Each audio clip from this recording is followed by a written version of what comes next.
giving people what they need to live is not any kind of radical idea. I think it's being framed as a radical idea by billionaires that actually don't need that money. They can give up all of those taxes, still live the rest of their lives and never have to work. Their children can live the rest of their lives and never have to work.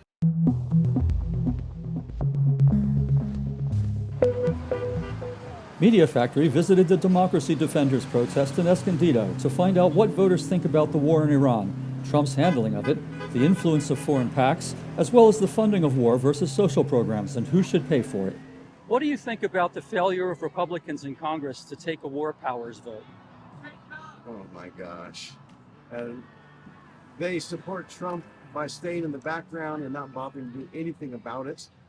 I think that their refusal to stop this while we have a chance is going to leave us in a very bad place. It feels wrong. I don't think it's been handled well or managed well, and I think nothing good can come from it. There continue to be suspicious trades coinciding with Trump's social media posts about the Iran war. Do you think the president or people close to him are trading on inside information? I do think people are trading with some inside information. I do believe that Trump and his family and his people in his cabinet, when the stock market goes up, it's going up, and he's letting his fellow people know, his family know. The president is the sole authority over our nuclear weapons. He alone decides whether to launch a nuclear strike or not.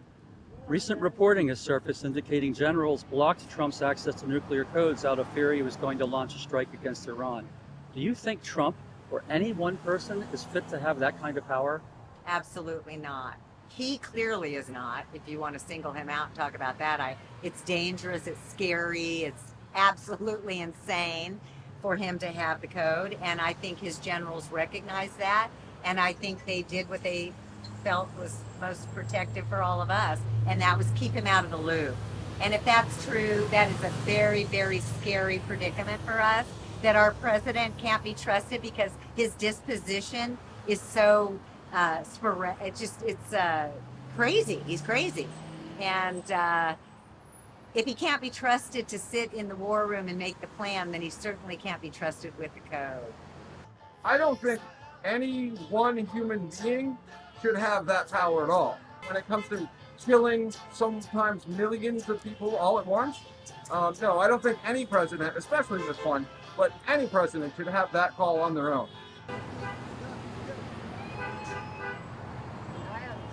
AIPAC, the American Israel Public Affairs Committee, spent more than $126 million in the 2024 election cycle on both Republicans and Democratic candidates. Do you think it's right for an organization that fronts for a foreign power to buy our politicians? No, I don't. I think it's actually a disgrace that we're letting them influence our political system this much with that kind of dollar amount. It's scary, and we need to change the system. We need to overthrow Citizens United to begin with. Yeah, I mean, I think everybody should stop taking any kind of PAC money, whether it's foreign PAC money, American PAC money, because all it does is give a government or a corporation more say than a single voter.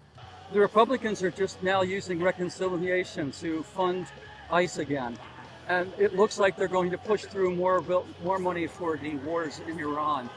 What do you think about that? Well, it's a terrible misuse of our funds to begin with. It's immoral and unethical.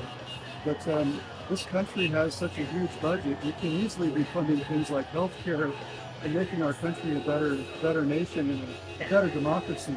But instead, they're funding thugs and criminals. It's wrong.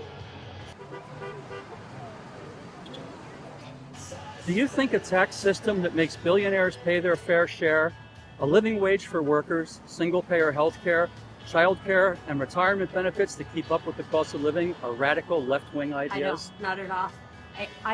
I've never ever had a problem paying taxes to fund all the people that have less than I do. I think those are the ideas we should all be pushing. I think those are American ideals. I think those are democratic ideas. I think that that's That's what we should all be fighting for. That's what I'm fighting for. I think giving people what they need to live is not any kind of radical idea. I think it's being framed as a radical idea by billionaires that actually don't need that money. They can give up all of those taxes, still live the rest of their lives and never have to work. Their children can live the rest of their lives and never have to work. They will be fine. We, on the other hand, are being bled dry on everything, healthcare, food, gas, any side you can find, they're taking advantage of us. So, no, I mean, I don't think it's radical at all. Despite the massive damage that Trump and the Republicans have done to our nation, Democratic leadership continues on a path toward a mythical middle that no longer exists. Do you think the Democratic Party needs new leadership? I think the Democratic leadership is going to be changing.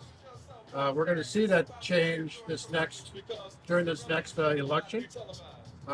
Who's going to take the lead? We're not sure. It's just like President Obama when he came aboard. I mean, he was like 1 year, and the next thing you know, he was famous and then president for 8 years. We're going to find another Obama.